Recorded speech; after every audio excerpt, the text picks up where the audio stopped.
After completing Alan Wake 2, I can see why it is easily one of the best games released this year and a possible winner for Game of the Year. What starts off as a very slow intro gradually turns into a story that latches onto you the further you get into this game. I won't go into too much detail though to prevent any spoilers, but maybe in a different video I'll give my take and my thoughts on the ending.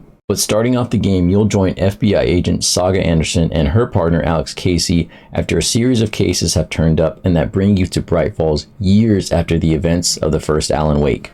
And not long after your arrival to Bright Falls, you'll really begin to notice how things have been affected by the Dark Presence and the events that happened so many years ago. What I really love about this game is while you play as the detective Saga Anderson, you really take on the role to uncover clues and hints to figure out what's going on in Bright Falls. Piece by piece, you gather more and more evidence, but sometimes it's like the more you learn, the more questions you have, and that's when you get to really see the beauty of this game really come together with each chapter and how it draws back Alan into the story really well. I really love how the game utilized Saga's and Alan's perspectives and their respective places to really bring the game together and their connection within the story. One thing that I constantly had to tell myself and people that were watching is that you have to be okay with being confused in this game because more is to be revealed as you go on within the story, but you have to keep going to find that out. Alan Wake 2 is definitely not as action-packed compared to its first game, but I felt it really didn't take away from the game or even the story. I felt it really brought more attention to detail by your surroundings, the clues, the hints, the puzzles,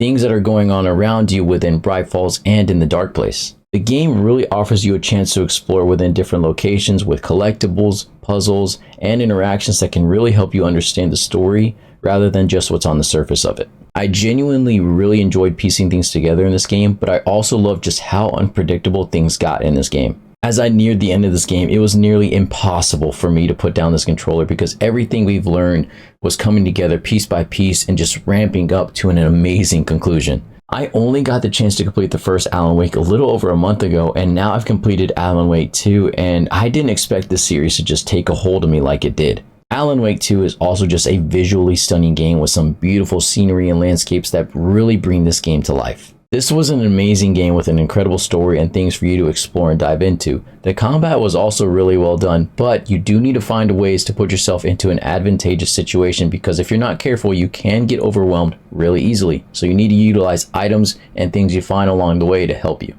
If you're a completionist as well, the game is not very difficult to find all of its items and things you need to do in order to obtain all the achievements. I've already gotten platinum myself on the game, so it's relatively easy. Alan Wake 2 does a great job of delivering some dark and suspenseful moments that you'll encounter throughout the entire game. Even a couple jump scares will definitely find a way to make you jump a little bit, including this jump scare of me. If you do that, okay?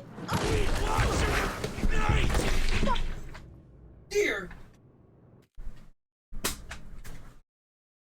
goodness. I can easily say this ranks as one of my favorite games of all time and in my opinion is one of the best games released this year, so it is definitely worth checking out. But after your playthrough, what do you think of Alan Wake, and if you're thinking about getting it, what are your thoughts now?